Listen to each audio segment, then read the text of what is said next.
नागरिकांच्या मनामनातील आवाज, नाशिक आवाज.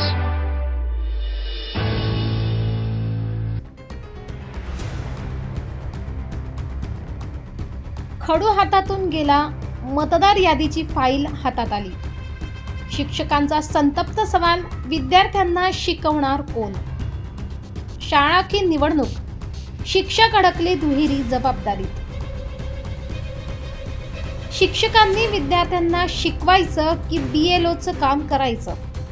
नाशिकमधील शिक्षकांसमोर सध्या हा मोठा प्रश्न उभा ठाकलाय.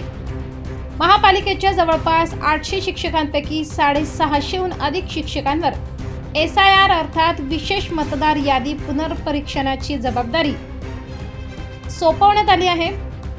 परिणामी महापालिकेच्या शाळांतील अध्यापन वारंवार विस्कळीत होत असल्याची तक्रार शिक्षकांकडून केली जाते. नेमकी परिस्थिती काय पाहूया नाशिक आवाजचे रिपोर्टर माजिद पठाण यांचा हा विशेष रिपोर्ट. नवीन शैक्षणिक वर्षाला सुरुवात झाली असताना महापालिकेच्या शाळांमधील शिक्षकांना SIR आणि BLOची जबाबदारी पार पाडावी लागते. शहरातील सुमारे 800 शिक्षकांपैकी तब्बल 650 शिक्षक मतदार यादी विशेष पुनर्परीक्षणाच्या कामात गुंतले आहेत.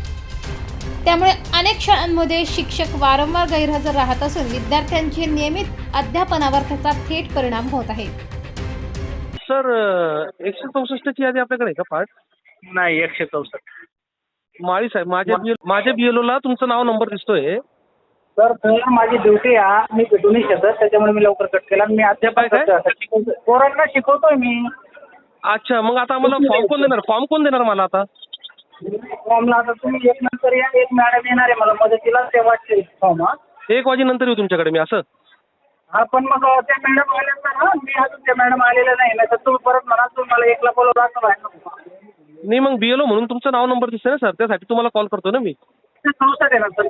हां 164 नंबरचा BLO म्हणतो.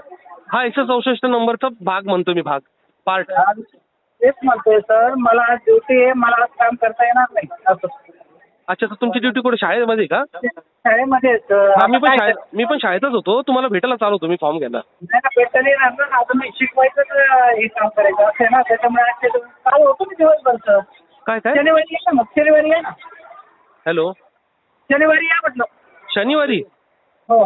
हा, तर सर मी ना पत्रकार आहे, मी त्यासाठीच तुमच्याकडे आलो होतो. शिक्षकांच्या मते एका बाजूला वर्गातील अध्यापन आणि दुसऱ्या बाजूला घराघरात जाऊन मतदार पडताळणी, कागदपत्रांची तपासणी आणि नोंदी अद्ययावत करण्याची जबाबदारी, अशा दुहेरी कामांमुळे मोठा ताण निर्माण झालाय. याचा फटका विद्यार्थ्यांसह पालकांनाही बसत असून महापालिकेच्या शाळांमधील शैक्षणिक कामकाज वारंवार विस्कळीत होत असल्याचे चित्र आहे. नाशिक आवाजसाठी प्रतिनिधी माजिद पठाण, नाशिक.